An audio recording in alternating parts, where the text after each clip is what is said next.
भारत माता की, भारत माता की।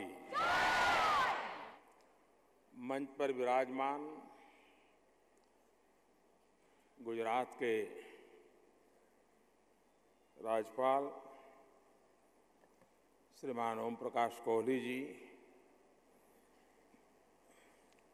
लोकसभा के स्पीकर आदरणीय सुमित्रा महाजन जी, राज्य के मुख्यमंत्री श्रीमान विजय रूपाणी जी, केंद्र में मंत्रिपरिषद के मेरे साथी और आज के इस कार्यक्रम के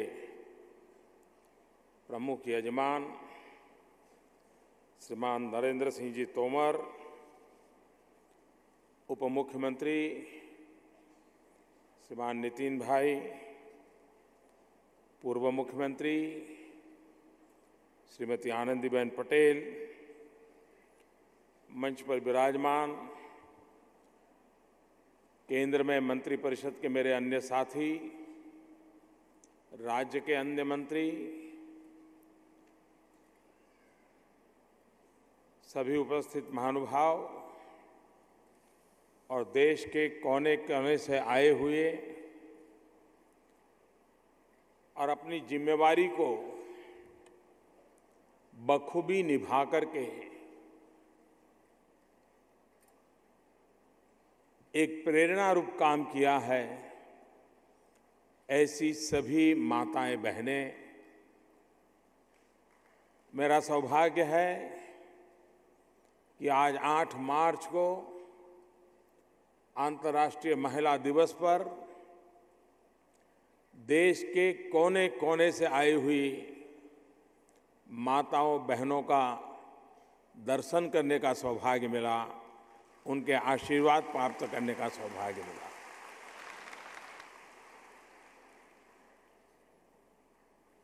मुझे बताया गया कि आप में से कुछ लोग 3 दिन से यहाँ हैं, कोई 2 दिन से हैं, कुछ लोग 2 दिन के बाद भी रुकने वाले हैं, अलग अलग जिलों में जाके आए हैं, गांव कैसे होते हों देख करके आए हैं। यहाँ भी आप लोगों ने 2 प्रदर्शनी देखी होगी, एक गांव का विकास और उसमें स्वच्छता का महात्म्य, आधुनिक टेक्नोलॉजी से बहुत ही उत्तम प्रकार की प्रदर्शनी यहाँ लगाई हुई है। मुझे आने में कुछ जो देर हुई उसका एक कारण वो प्रदर्शनी में मेरा मन लग गया, मैं ज़रा देखता ही रह गया, तो उसके कारण यहाँ पहुँचने में देर हो गई। इतनी उत्तम प्रदर्शनी है। आपसे मेरा आग्रह है कि उसे सरसरी नज़र से न देखें, एक विद्यार्थी की तरह उस पूरी प्रदर्शनी को आप देखिए, क्योंकि सरपंच के नाते आप जो दायित्व संभाल रहे हैं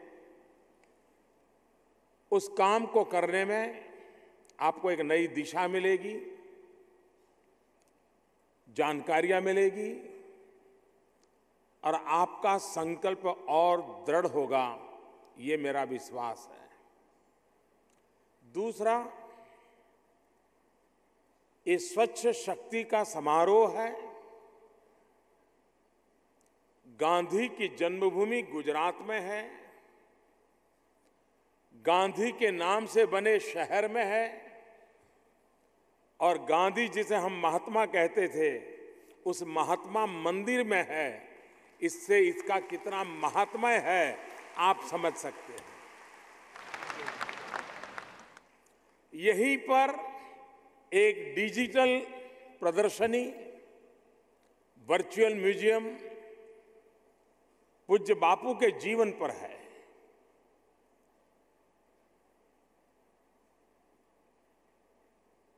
दांडी कुटीर जो यहीं पर बनी हुई है, आप उसे भी जरूर देखिए। पूज्य बापू के जीवन को अगर हम समझेंगे तो स्वच्छता के लिए पूज्य बापू का जो आग्रह था उसको परिपूर्ण करने का हमारा संकल्प और परिणाम लाने के लिए हमारे प्रयास कभी भी बेकार नहीं जाएंगे।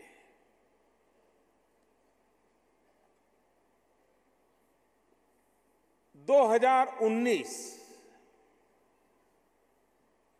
महात्मा गांधी को 150 वर्ष हो रहे हैं। पूज्य बापू कहते थे कि हिंदुस्तान गांवों में बसा हुआ है। दूसरी बात ये कहते थे कि मुझे अगर आजादी और स्वच्छता दोनों में से पहले कुछ पसंद करना है तो मैं स्वच्छता पसंद करूंगा। गांधी के जीवन में स्वच्छता का कितना महात्म्य था वो उनकी इस कमिटमेंट से पता चलता है। 2019 में जब हम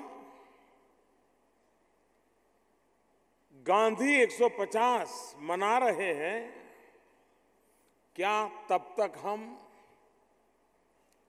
स्वच्छता के विषय में जो गांधी का प्रयास था, किसी एक सरकार का प्रयास नहीं है, गांधी के समय से चलता आ रहा है, हर किसी ने कुछ न कुछ किया है, लेकिन अब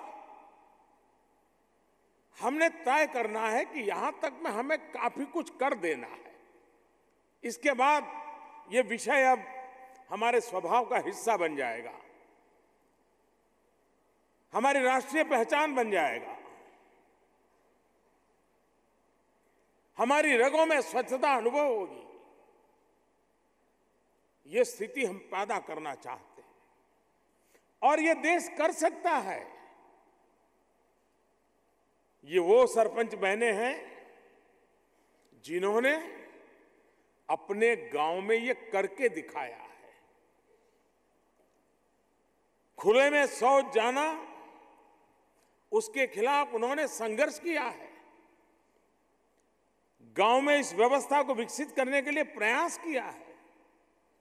वैसी स्वच्छता के संदेश को सफलतापूर्वक अपने गांव में लागू करने वाली शक्ति रूपा लोग यहां बैठे हैं और इसलिए मेरा विश्वास बनता है कि जो गति आई है उस गति को अगर हम बहुत ही समयबद्ध तरीके से और पूरी बारीकी से लागू करने का प्रयास करेंगे तो गांधी 150 होते होते हम बहुत कुछ बदलाव ला सकते हैं।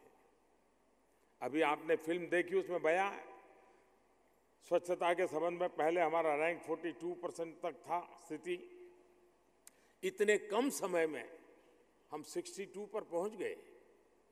अगर इतने कम समय में 20% हम सुधार कर सकते हैं तो आने वाले 1.5 साल में हम और अधिक कर सकते हैं।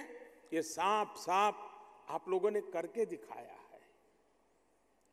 आज जिन माताओं बहनों को सम्मान करने का मुझे अवसर मिला, उनकी एक एक मिनट की छोटी छोटी फिल्म हमने देखी।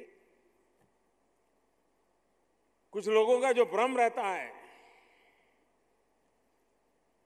उन सबके भ्रम तोड़ने वाली ये सारी फिल्में हैं। कुछ लोगों को लगता है कि पढ़े लिखे लोग ही कुछ काम कर सकते हैं।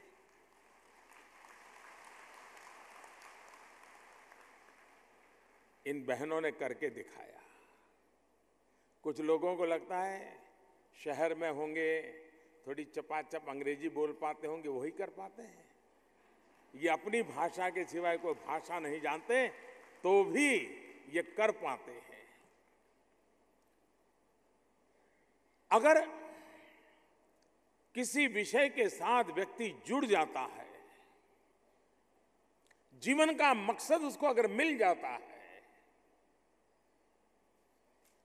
तो वो उसे पार करके रहता है। बहुत लोगों को तो पता ही नहीं होता उनके जिंदगी का मकसद क्या है। आज पूछोगे कल क्या करोगे, तो बोले शाम को सोचूंगा। जिनको अपने जीवन का मकसद ही पता नहीं है, वो जीवन में कभी कुछ नहीं कर पाते, जिंदगी गुजारा कर लेते हैं, दिन गिनते रहते हैं, और कुछ चीजें दो चार अच्छी हुई तो उसी के गाजे बाजे के साथ गुजारा करके रात को सो जाते हैं। लेकिन जिसको जिंदगी का मकसद मिल जाता है, पर्पज ऑफ लाइफ जिसको पता चल जाता है, वह बिना रुके, बिना थके, बिना झुके अपने लक्ष्य की पूर्ति के लिए जिसकी भी जरूरत पड़े उसको साथ लेकर के, संघर्ष करना पड़े तो संघर्ष करके, चुनौतियों से मुकाबला करना पड़े तो मुकाबला करके भी अपने मकसद को पूर्ण करने तक वो चैन से बैठते नहीं है। आप में से सब सरपंच होना ये छोटी बात नहीं है। कुछ लोग होंगे जिनको सरपंच बनने में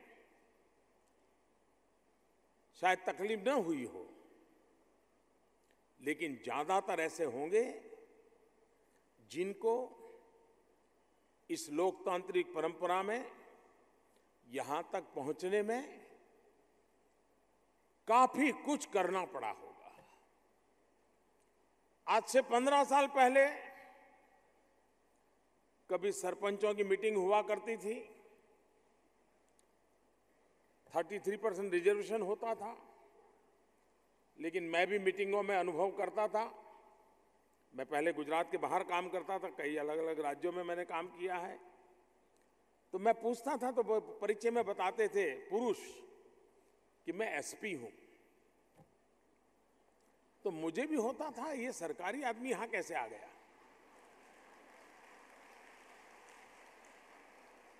ये तो पार्टी की मीटिंग है। तो मैं पूछता था भाई आप एसपी यानी कहां नौकरी करते हैं? नहीं बोले मैं एसपी हूं। तो मैंने कहा मतलब? तो बोले मैं सरपंच पति हूं।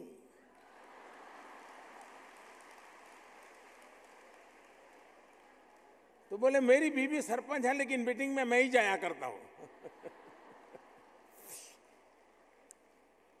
अब किसी समय ऐसा था, आज ऐसा नहीं है।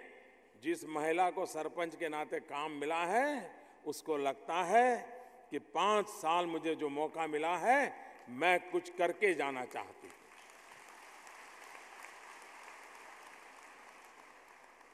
वो अपनी पारिवारिक जिम्मेवारियों में सब एडजस्ट करती है,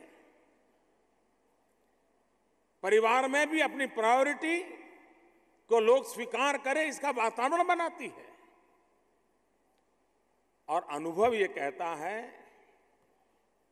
कि पुरुष सरपंच से ज्यादा महिला सरपंच अपने काम के प्रति ज्यादा समर्पित होती है।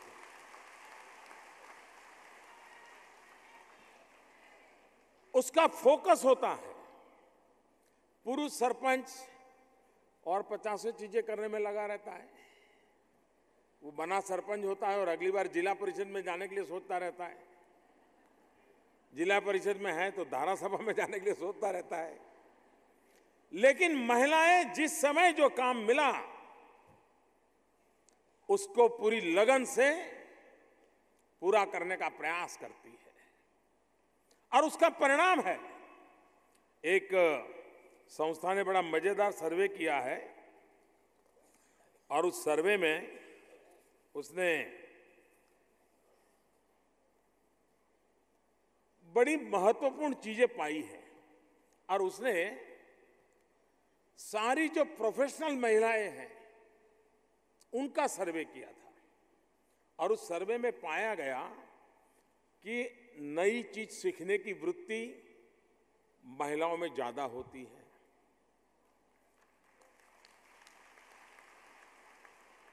जो काम उसको दिया गया उसको पूरा करने के लिए जितनी अपनी क्षमता बढ़ानी चाहिए, शक्ति लगानी चाहिए, उसमें कभी वो पीछे नहीं रहती है। जो काम उसको मिला पूरा नहीं होता है वो चैन से बैठती नहीं है, वो उसको लगातार उसके पीछे लगी रहती है।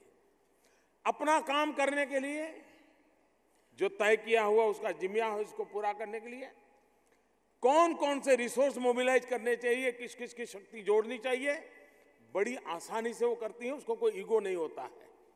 किसी को नमस्ते करके काम करवाना है तो नमस्ते करके करवा लेगी, किसी से गुस्सा करके करवाना है तो गुस्सा करके करवा लेगी।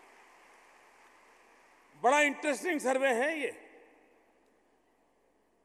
हमारे देश की 50% मातृशक्ति भारत की विकास यात्रा की सक्रिय भागीदारी करें, हम देश को कहां से कहां पहुंचा सकते हैं। और इसलिए बेटी बचाओ बेटी पढ़ाओ इस मंत्र को लेकर के भी देश में काम करने की बहुत आवश्यकता है। कम से कम जहां महिला सरपंच हो, उस गांव में तो भ्रूण हत्या नहीं होनी चाहिए।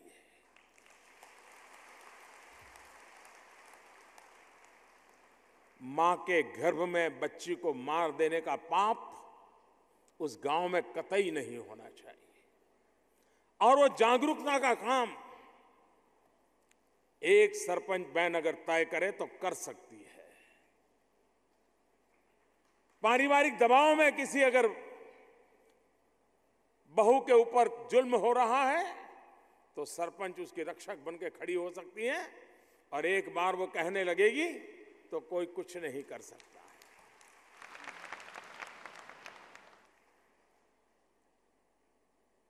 बेटी बचाओ आज समाज जीवन में कैसी दुर्दशा आई है। 1000 बेटे के सामने कहीं 800, कहीं 850, कहीं 900, कहीं 950 बेटियां हैं। अगर समाज में इतना बड़ा असंतुलन पैदा होगा तो ये समाज चक्र चलेगा कैसे। और ये पाप है, इसके खिलाफ समाज का दायित्व है। सरपंच महिलाएं शायद उसमें ज्यादा सफलता पा सकती हैं।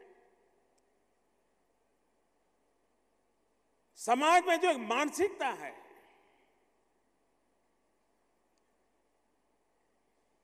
बेटी है अब छोड़ो उसको, तो दूसरे के घर जाना है, बेटा है जरा संभालो। आप भी जब छोटे होंगे, माँ भी तो एक नारी है, लेकिन जब खाना परोसती और घी परोसती है तो बेटे को 2 चम्मच घी डालती है, बेटी को 1 चम्मच डालती है। क्यों? उसको तो दूसरे के घर जाना है। बेटा है तो बहुत कुछ है। ये बिल्कुल सत्य नहीं है। मैंने ऐसी बेटियां देखी हैं,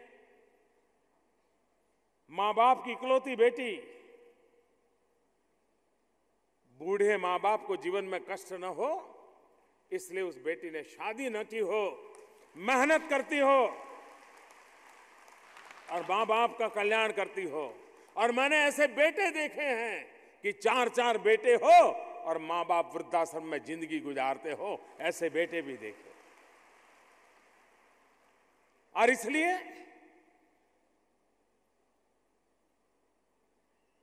ये जो भेदभाव की मानसिकता है, उस मानसिकता के खिलाफ हमें दृढ़ संकल्प होकर के बदलाव लाना। बदलाव आ रहा है, ऐसा नहीं कि नहीं आ रहा है। आप देखिए इस बार हिंदुस्तान का नाम ओलंपिक में किसने रोशन किया? सभी मेरे देश की बेटियां।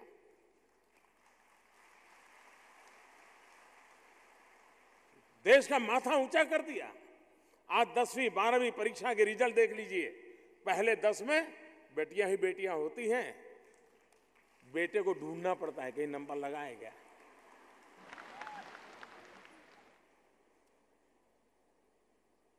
क्षमता उन्होंने सिद्ध कर दी है।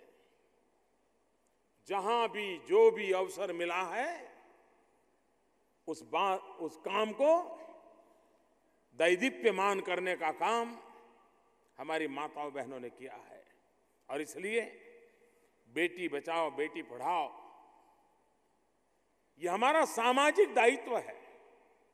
राष्ट्रीय दायित्व है, मानवीय दायित्व है।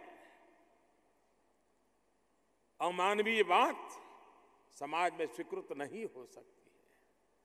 और हमारे यहां तो शास्त्रों में कहा गया है, बेटी का महात्म्य करते हुए, यावत गंगा कुरुक्षेत्रे यावत तिष्ठति मेदिनी यावत सीता कथालोके तावत जीवेतु बालिका। जब तक गंगा, कुरुक्षेत्र और हिमालय हैं, जब तक सीता की गाथा इस लोक में है, बालिका तुम तब तक जीवित रहो, तुम्हारा नाम तब तक दुनिया याद रखे। ये हमारे शास्त्रों में बेटी के लिए कहा गया है। और इसलिए बेटी बचाओ, बेटी पढ़ाओ, कोई भेदभाव नहीं। हमारे सरपंच महिलाओं से मेरा आग्रह है कि इस बात को आप अपने गांव में डंके की चोट पर देखो। अगर बेटा पढ़ता है तो गांव की बेटी भी पढ़नी चाहिए, गरीब से गरीब हो। और सरपंच ये न सोचे कि इसके लिए बजट की जरूरत नहीं होती है। सरकार ने स्कूल बनाया हुआ है, सरकार ने टीचर रखा हुआ है, उसके लिए उस गांव को अलग खर्चा नहीं करना है। सिर्फ आपको निगरानी रखनी है कि बेटियां स्कूल में जाती है कि नहीं जाती। कौन परिवार है जिसने अपनी बेटी को स्कूल में नहीं रखा है? इतना सारा देख लीजिए। आप सरपंच है, एक काम कीजिए, कभी अच्छा लगेगा आपको भी। स्कूल में बच्चों को कहिए कि वो गांव के सरपंच का नाम लिखे, उसी गांव के, दूसरे गांव के नहीं। आप गांव के सरपंच हैं, कोई 2 साल से सरपंच होंगे, 3 साल से सरपंच होंगे, लेकिन आपके गांव की स्कूल का बच्चा आपका नाम नहीं जानता होगा कि वो जिस गांव में है उस गांव के सरपंच कौन है, पता नहीं होगा। उसे ये पता होगा प्रधानमंत्री कौन है, उसे ये पता होगा मुख्यमंत्री कौन है, लेकिन उसे ये पता नहीं होगा कि उसके गांव के सरपंच कौन है। और जिसको पता होगा, जरा उसको कहिए नाम लिखें, तो आपको ध्यान में आएगा जिस गांव के आप सरपंच है, जिस गांव में आपके गांव में स्कूल है, टीचर को तनख्वाह जा रही है, हजारों लाखों रुपयों का बिल्डिंग बना हुआ है, और उस गांव के बच्चे को आपके नाम का स्पेलिंग भी ठीक से लिखना नहीं आता है, तो आपको दुख होना चाहिए, नहीं होना चाहिए? आप जरा जाकर के प्रयोग कीजिए, देखने से तो बता देगा हाँ ये हमारे प्रधान जी है, लेकिन नाम पता नहीं होगा। मैं ये नहीं कहता हूं कि आप अपने गांव की पूरी खातिरदारी करते हैं कि नहीं करते। महीने में एकाध बार आधा घंटा के लिए गांव के जितने टीचर हैं अपने घर पे कभी चाय पीने के लिए बुला लीजिए। ऐसे ही उनके कहिए, भाई देखिए मैं सरपंच हूं और इस गांव में अपनी पढ़ाई में कोई बच्चा पीछे नहीं रहना चाहिए, तहसील में नंबर आना चाहिए, जिले में नंबर आना चाहिए, राज्य में नंबर आना चाहिए। बताओ भाई आपको कोई तकलीफ है क्या? देखिए एक बार आप चाय के लिए बुलाओगे ना, महीने में एक आध बार, और साल में 4 महीने तो छुट्टी रहती है, तो 7-8 बार ही बुलाना पड़ेगा साल में। उसमें एक आध दिवाली का दिन आ जाएगा, एक आध होली का दिन आ जाएगा, कोई त्योहार का दिन आ जाएगा, तो ऐसे तो सिर्फ 2 बार ही बुलाना पड़ेगा। लेकिन उस टीचर को लगेगा सरपंच बहुत सक्रिय है, गांव में अच्छी शिक्षा की चिंता कर रहे हैं। लेकिन ज्यादातर सरपंच बाकी 50 काम करेंगे, इन मूलभूत काम। और आज गांव को, पहले की स्थिति ऐसी थी, गांव के सरपंच एक नगर सेठ हुआ करते थे। क्यों? जो भी मेहमान आए उसको खिलाना, रखना, चाय पिलाना, वो एक ही आदमी घर रहता था। आज तो 14th फाइनेंस कमीशन के बाद 2 लाख करोड़ रुपया सीधा सीधा गांव में जाता है। 2 लाख करोड़ रुपया छोटी रकम नहीं है। आप गांव के अंदर अगर निर्धारित करें कि 5 साल में ये 25 काम मुझे पूरे करने हैं, आप आराम से कर सकते हैं और आप सफलतापूर्वक कर सकते हैं।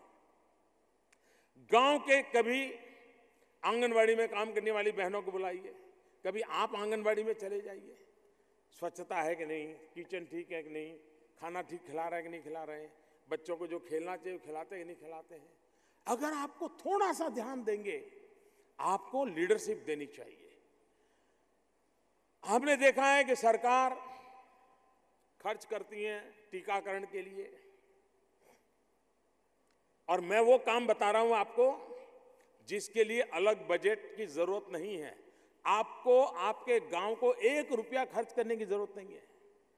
क्या कभी आपने सोचा है कि आपके गांव में 50 बालकों का टीकाकरण होना चाहिए, लेकिन इस बार 40 हुए, 10 क्यों नहीं हुए? उन 10 बच्चों का टीकाकरण कैसे करवाएंगे?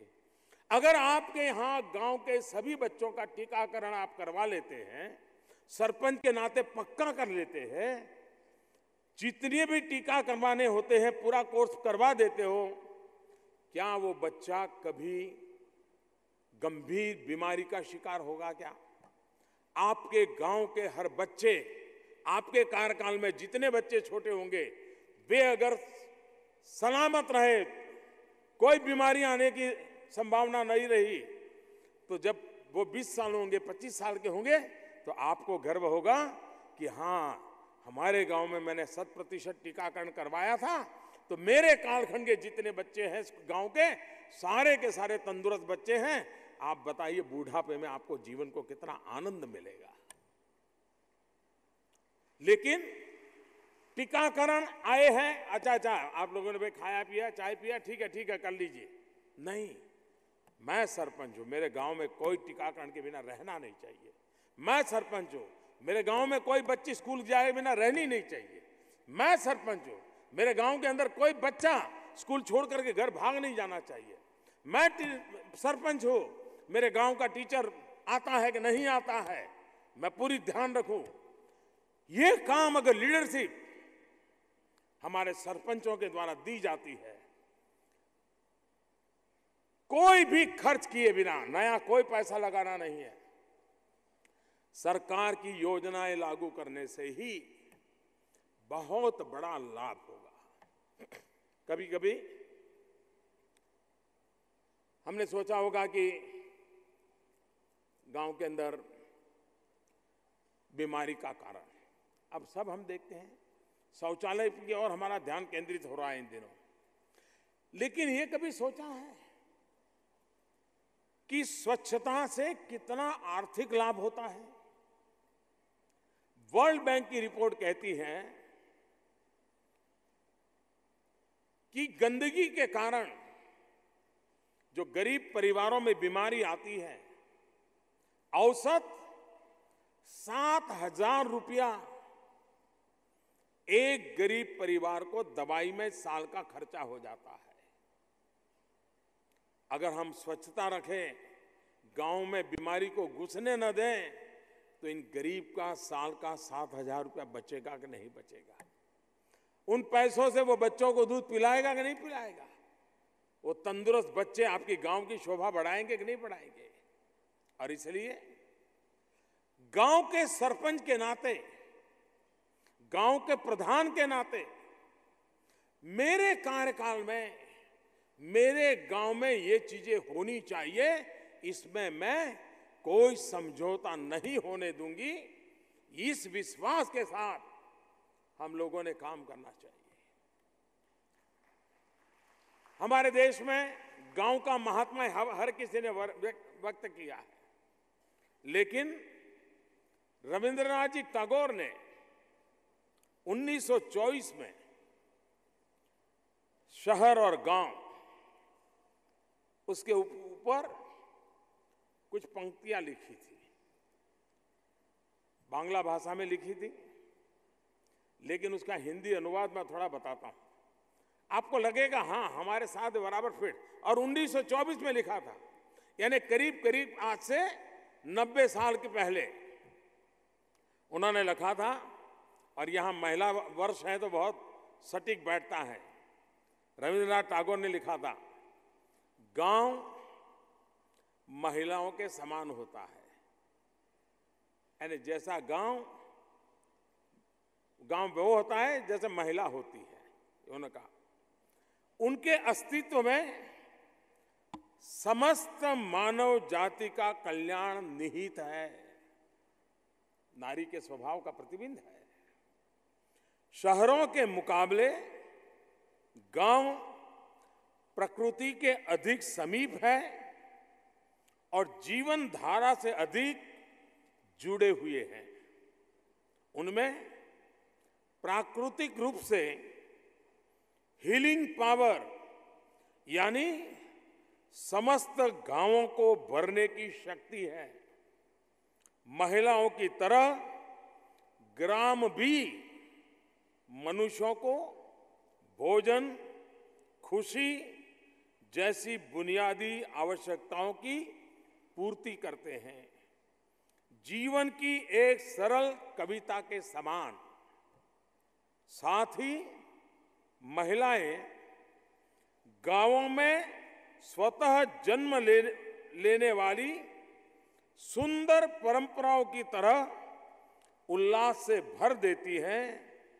लेकिन यदि ग्राम या महिलाओं पर अनवरत भार डाला जाए, गांवों के संसाधनों को शोषण किया जाए, तो उनकी आभा चली जाती है। अब हमने भी सोचना होगा कि गांव का संसाधनों का शोषण होना चाहिए क्या? प्राकृतिक रक्षा होनी चाहिए कि नहीं होनी चाहिए? पेड़ पौधे, हरियाली, पानी, शुद्ध हवा के लिए हम ऐसा गांव क्यों न बनाएं कि शहर में रहने वालों को भी मन कर जाए कि एक छोटा सा घर गांव में भी बनाएं और कभी सप्ताह में 1-2 दिन गांव में आकर के जिंदगी गुजारने का मन कर जाए। ऐसा हम गांव क्यों न बनाएं? बन सकता है। आज जो ट्रेन चला है ना, रहते गांव में लेकिन 1-आध घर शहर में हो, छुट्टी के दिन चले जाना, बच्चों को लेके जाना, वो भी ट्रेंड शुरू हो सकता है कि गांव ऐसा हो कि छुट्टी के दिन दोस्तों को लेकर के गांव चले जाएंगे, कुछ पल गांव में बिता के आ जाएंगे। गांव ऐसा बनाया जा सकता है। सरकार का भी प्रयास है, अर्बन मिशन। आत्मा गांव की हो, सुविधा शहर की हो। ऑप्टिकल फाइबर नेटवर्क से हिंदुस्तान की हर पंचायत को जोड़ने की दिशा में काम चल रहा है। 2.5 लाख पंचायतें हैं। करीब करीब 70,000 पंचायतों तक काम पूरा हुआ है। स्कूल तक केबल लगेगा, पंचायत घर तक केबल लगेगा। गांव की आवश्यकता के अनुसार उस केबल को विस्तृत किया जाएगा। आधुनिकता गांव को भी मिले, उस दिशा में सरकार काम कर रही है। इन दिनों गांव में भी, मैं अभी जब प्रदर्शनी देख रहा था तो हमारे सचिव महोदय मुझे बता रहे थे कि गांव की जो सरपंच बहनें आई हैं वो बड़े मन से प्रदर्शनी देख रही थी और बोले हर कोई सेल्फी ले रहा था। कभी कभी हम पार्लियामेंट में सुनते हैं कि टेक्नोलॉजी कैसे आएगी, गांव में लोगों के पास टेक्नोलॉजी नहीं है।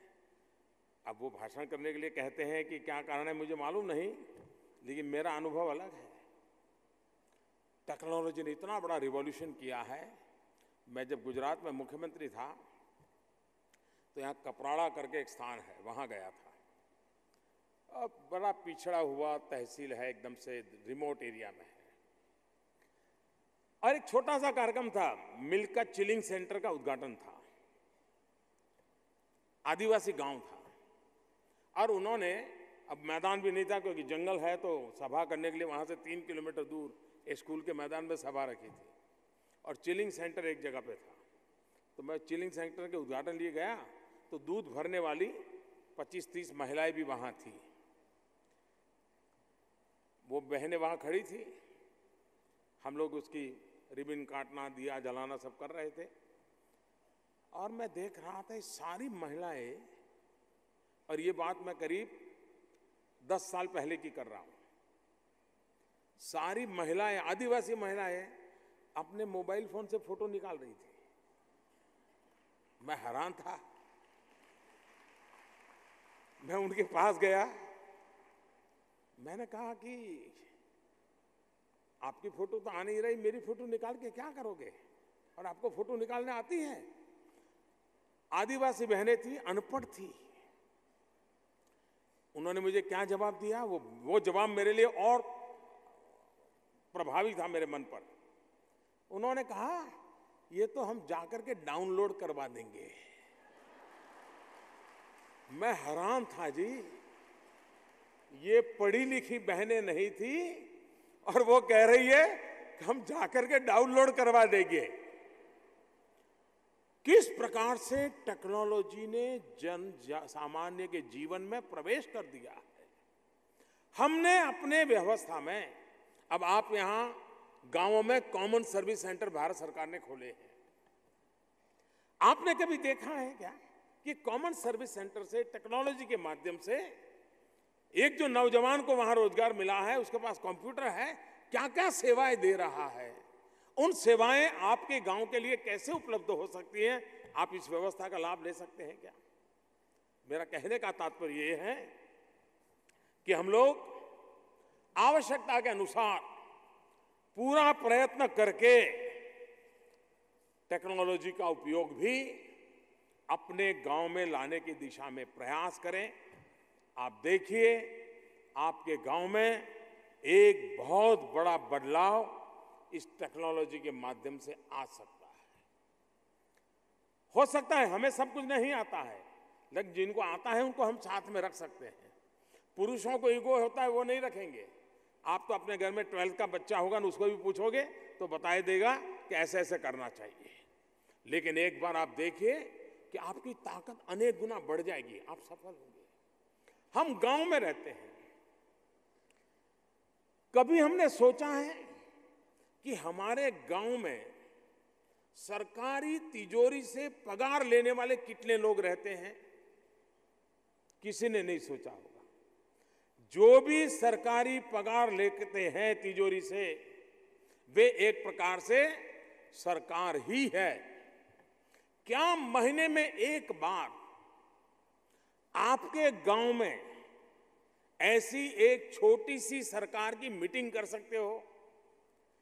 कोई ड्राइवर होगा जो आपके गांव का होगा, सरकारी बस चलाता होगा, कोई कंपाउंडर होगा, कोई प्यून होगा, कोई क्लार्क होगा, कोई टीचर होगा, जिनको सरकार से तनख्वाह में, हर गांव में 15-20 लोग ऐसे मिलेंगे जो किसी न किसी रूप से सरकार से जुड़े हुए हैं। क्या महीने में एक बार ये जो सरकार का प्रतिनिधित्व करते हैं, सरकार से तनख्वाह लेते हैं, सरकार क्या है जिनको अता पता है, सरकार के ऊपर के लोगों को जानते हैं, क्या कभी आपने हर महीने में एक बार ये अपने गांव के कहीं पर भी काम करने वाले और गांव में रहते हैं, शाम को गांव आ जाते हैं, ऐसे लोगों की महीने में एक बार बैठ करके भाई अपने गांव में क्या कर सकते हैं, सरकार से क्या मदद ला सकते हैं, कैसे ला सकते हैं, तुम्हारी कोई जान पहचान है क्या? ये अगर व्यवस्था विकसित करोगे तो आपकी ताकत। आज क्या होता है, सरकार यानी आपको एक पटवारी से ज्यादा कुछ दिखता नहीं है, लेकिन आंगनवाड़ी वर्कर हो, आशा वर्कर हो, टीचर हो, ये सारे सरकार के प्रतिनिधि है। आपने कभी उस शक्ति को जोड़ा नहीं है, तो मेरा आग्रह है कि आप उनको जोड़िए। आपकी शक्ति अनेक गुना बढ़ जाएगी और आपको काम की सरलता रहेगी। एक दूसरा काम साल में एक बार जरूर कीजिए।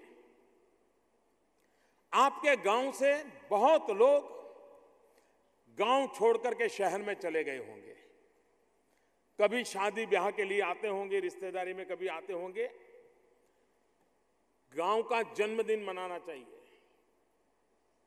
क्या कभी आपने सोचा है जिन गांवों को पता नहीं कि उनके गांव का जन्मदिन क्या है, वो चिट्ठी निकाल के तय करें कि भाई ये फलानी तारीख हमारे गांव का जन्मदिन, और फिर हर वर्ष बड़े आन बान शान के गांव का जन्मदिन मनाना चाहिए हर वर्ष। और उस दिन आपके गांव के जितने लोग बाहर गए उनको बुलाना चाहिए, 3-4 दिन का कार्यक्रम करना चाहिए। गांव में 75 से ज्यादा आयु के जितने लोग हैं उनका सम्मान करना चाहिए। गांव में हर किसी को पौधा लगाने के लिए कहना चाहिए। गांव के बच्चों को स्वच्छता के अभियान के साथ जोड़ना चाहिए। और गांव के जो लोग बाहर रहते हैं उनको विशेष रूप से बुलाना चाहिए और उनको कहना चाहिए, बताओ भाई गांव के लिए आप क्या कर सकते हो। आप देखिए पूरे गांव एक प्राणवान गांव बन जाएगा, जीवंत गांव बन जाएगा। गांव यानी बस अब छोड़ो भाई, जल्दी 18 साल की उम्र हो जाए चले जाए, छोड़ दे, क्या करे जिंदगी ऐसी जी करके। उससे उल्टा करने का समय आया है। और अगर आप इस बात को करेंगे, मुझे विश्वास है आपके गांव में एक नया जीवन आ जाएगा। और जैसा मैंने कहा, हमारे गांव में पशु होते हैं। कुछ लोग यहां देखने गए होंगे, मुझे बताया गया कि कुछ यहीं गांधीनगर के पास में पशुओं का हॉस्टल वाले कुछ गांव है। देखा होगा कि गांव में कूड़ा कचरा कैसे वेस्ट में से वेल्थ क्रिएट किया जा सकता है। ये जो हम वेस्ट मानते हैं वो वेस्ट नहीं है, वो वेल्थ है। आप गांव में कोशिश कीजिए, कुछ लोगों को लगाइए, सेल्फ हेल्प ग्रुप बनाइए, गांव के कूड़े कचरे में से कंपोस्ट खातर बनाइए। गांव में खातर की बिक्री होगी, पंचायत की आय होगी और जमीन का सुधार होगा तो गांव के लोगों की खेती भी अच्छी होगी। छोटे छोटे काम जिसमें अलग बजट की जरूरत नहीं है, आप स्वयं थोड़ा इनिशिएटिव लें। आप अपने गांव को जैसे स्वच्छ बनाया है वैसे समर्थ भी बना सकते हैं। स्वच्छता को आपने स्वभाव बना करके सीखा है। और स्वच्छता एक ऐसे विषय है जो हमें खुद को करनी पड़ती है। मान लीजिए हम कहीं जा रहे हैं, अचानक हमारे शरीर पर कोई गंध पड़ी, कोई गंदी चीज पड़ गई, हम इंतजार करते हैं क्या अड़ोस पड़ोस में जो चल रहा है वो साफ करे? ऐसा करते हैं क्या? तुरंत हम कितने ही बड़े महान पुरुष क्यों ना हो, जेब से हैंडकरचिप निकाल के यूं साफ करना शुरू कर देते हैं। क्यों? गंदगी एक पल भी हमें पसंद नहीं है। हमारे शरीर पर अगर थोड़ी सी भी गंध पड़ी तो हम तुरंत साफ करते हैं। वैसे ही ये हमारी माँ है, भारत माता, उस पर भी कोई गंध पड़े तो उसकी सफाई हम सबको मिलकर के करनी होगी। ये स्वच्छता का स्वभाव बनाना पड़ेगा। ये अगर स्वच्छता का स्वभाव बनाएंगे और एक बार गंदगी गई, आप देखिए विदेश में कुपोषण की समस्या, बीमारी की समस्या, बीमारी के पीछे खर्चा, ये सब में कटौती आ जाएगी। गरीब को सबसे ज्यादा फायदा होगा। गंदगी की सबसे ज्यादा परेशानी किसी को है तो गरीब को है, झुग्गी झोपड़ी में जिंदगी गुजारने वालों को है, गंदा पानी पीने वालों को है। ये मानवता का काम है। इस मानवता के काम को अगर हम उसी भाव से करेंगे, जन सेवा यही प्रभु सेवा, ये हमारे कहा गया है, उसी भाव से अगर हम करेंगे तो मुझे विश्वास है कि 2019 में स्वच्छ भारत में कुछ अचीव करना है, बदलाव महसूस ऐसी स्थिति पैदा करनी है। और ये सरकार के नाम करने की बात नहीं है मेरी, ये समाज का स्वभाव बनाना पड़ेगा। समाज में एक आंदोलन खड़ा करना पड़ेगा, गंदगी के प्रति नफरत का वातावरण पैदा करना पड़ेगा, तो अपने आप होगा। शौचालय उसमें एक हिस्सा है। शौचालय हो गया मतलब स्वच्छता हो गई, ये हमारी कल्पना नहीं है। और मेरे देश में पहले कभी स्वच्छता पे चर्चा ही नहीं होती थी। अच्छा हुआ है पिछले 2 साल से लगातार स्वच्छता पर चर्चा हो रही है। और मैं ये भी बात पब्लिकली स्वीकार करता हूं कि आमतौर पर सरकार की तरफ से कोई बात कही जाए उसी दिन मीडिया उसमें नुक्स निकालने में लग रहता है, क्या कमी है, क्या गलत है, क्या झूठ बोलते हैं, उसे वो पकड़ता है। स्वच्छता एक ऐसा विषय मैंने देखा, मीडिया ने भी उसे गले लगाया है और सरकार जितना काम करती है उससे 2 कदम ज्यादा मीडिया के लोग भी कर रहे हैं। ये एक ऐसा है जिसको देश के हर किसी ने स्वीकार किया है, हर किसी ने स्वीकार किया है। जिस काम को हर किसी ने स्वीकार किया हो उसमें सफलता मिलना स्वाभाविक है, उसका सिस्टमैटिक ढंग से करना पड़ेगा। सिर्फ स्वच्छता के मंत्र बोलने से नहीं होगा, ये हमें एक्चुअली फिजिकली करना पड़ेगा। और गांव में सफाई हुई, हिंदुस्तान बदला हुआ नजर आएगा, हमारा जीवन बदला हुआ नजर आएगा। मेरा आप सबसे जिन जिन लोगों का सम्मान हुआ है उनको मैं बहुत बधाई देता हूं, और उनका कार्य, उनका जीवन, उनका पुरुषार्थ, उनका संकल्प हम सबके लिए प्रेरणा बनेगा। और देश भर से आई हुई महिलाएं, अंतर्राष्ट्रीय महिला दिवस पर स्वच्छता और महिला सीधा सीधा संबंध है, क्योंकि आज तक हर प्रकार की स्वच्छता बनाए रखने में अगर सबसे ज्यादा किसी ने योगदान दिया है तो हमारे देश की नारी शक्ति ने दिया हुआ है। हर प्रकार की स्वच्छता, सामाजिक जीवन के हर पहलू की स्वच्छता अगर आज भी बची है, संस्कार बचे हैं, सद्गुण बचे हैं, सत्कार्य बचे हैं, तो उसमें सबसे ज्यादा योगदान मातृशक्ति का है। स्वच्छता के इस अभियान को भी मातृशक्ति के आशीर्वाद मिलेंगे, अभूतपूर्व सफलता मिलेगी। इस विश्वास के साथ फिर एक बार आपको बहुत बहुत शुभकामनाएं, बहुत बहुत धन्यवाद।